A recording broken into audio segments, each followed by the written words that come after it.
Hello beautiful people. এই পৃথিবীর জার্নিতে কতটুকু সময়ই বা আমরা এই পৃথিবীতে থাকি, এর মধ্যে কত সোসাইটাল ড্রামা, কত থার্ড ডাইমেনশনাল ইলিউশন, কত কিছুর শেষ নেই। আমরা যেহেতু এই থার্ড ডাইমেনশনকে আমাদের অরিজিনাল রিয়েলিটি ভাবি, তাই এখানে থাকা অবস্থায় আমরা আমাদের সব কিছু সত্য বলে মেনে নেই, যার কারণে শত শত বাধা বিপত্তি এখানে বসে আমরা ফেস করি।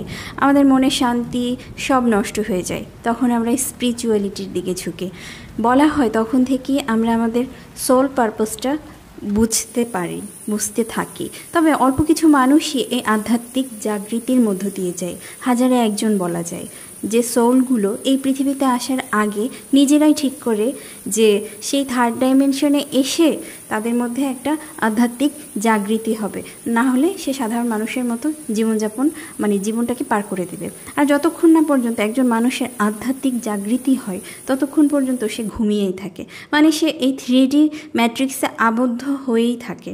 সে এই পৃথিবীর ঘটনাগুলোকে বাস্তব বলে মেনে নিতে থাকে, এটাকেই সে সত্য বলে মনে করে। যখন 3D ম্যাট্রিক্সে সব কিছু ওভারলোড হওয়া শুরু করে, যখন সে আর এই লোড নিতে পারে না, তখন সে কাঁদতে থাকে, ইউনিভার্সের কাছে চিল্লায় বলতে থাকে, আমি কেন এসেছি এই পৃথিবীতে, আমার উদ্দেশ্য কী, দ্যাট ইজ সোল পারপাস। তখন সে এটাকে খুঁজে পায়। আধ্যাত্মিকতার কথা শুনলে অনেকেই নাক সিটকান, এটাকে মনে করেন সংসার বিমুখ হয়ে যাওয়া, সংসার ধর্ম ত্যাগ করে বনে জঙ্গলে পাহাড়ে কিংবা সমুদ্র পাড়ে গিয়ে ধ্যানে মগ্ন হয়ে বসে থাকা, বিশেষ কোনো রঙের কাপড় পরে ধ্যান মগ্ন হয়ে বসে থাকে। অর্থাৎ তারা মনে করেন স্পিরিচুয়ালিটি মানেই সাধু সন্ন্যাসী হয়ে যাওয়া। কিন্তু আমার কাছে আধ্যাত্মিকতা হলো সংসারের মধ্যে থেকেও জগৎকে পুরোপুরি উপভোগ করা। আধ্যাত্মিকতা মানে হলো ফ্রিডম, স্বাধীন জীবনযাপন করা, আমাদের ভিতরকার শ্যাডোগুলোকে বাইরে টেনে এনে প্রকৃতপক্ষে সেটাকে আলো প্রদান করা। আর এই সম্পূর্ণ প্রসেসটাকে স্পিরিচুয়াল অ্যাওয়েকেনিং প্রসেস বলে, বাংলায় যেটা হলো আধ্যাত্মিক জাগৃতি। এর মানে হলো আত্মার বিকাশ, আত্মার জাগরণ হয় এই পদ্ধতিতে। আমাদের ভিতরকার সোল ইভলভ হয় হেতে।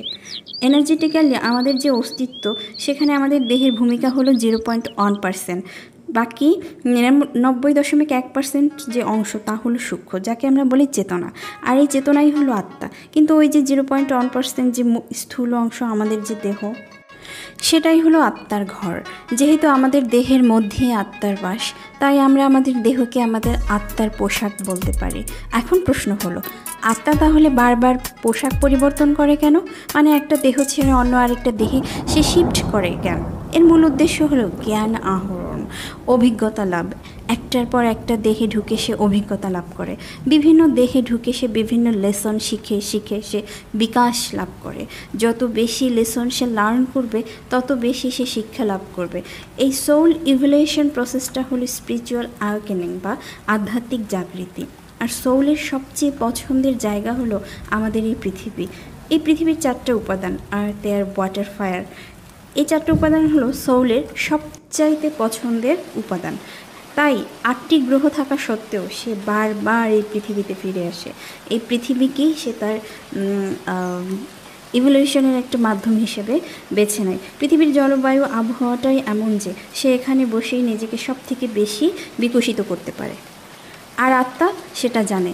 আধ্যাত্মিক জাগরণ বলতে আত্মা ও অহংবোধের মধ্যে লড়াইকে বোঝায়। একদিকে আত্মা, একদিকে অহংকার, এই দুই পক্ষের মধ্যে লড়াই।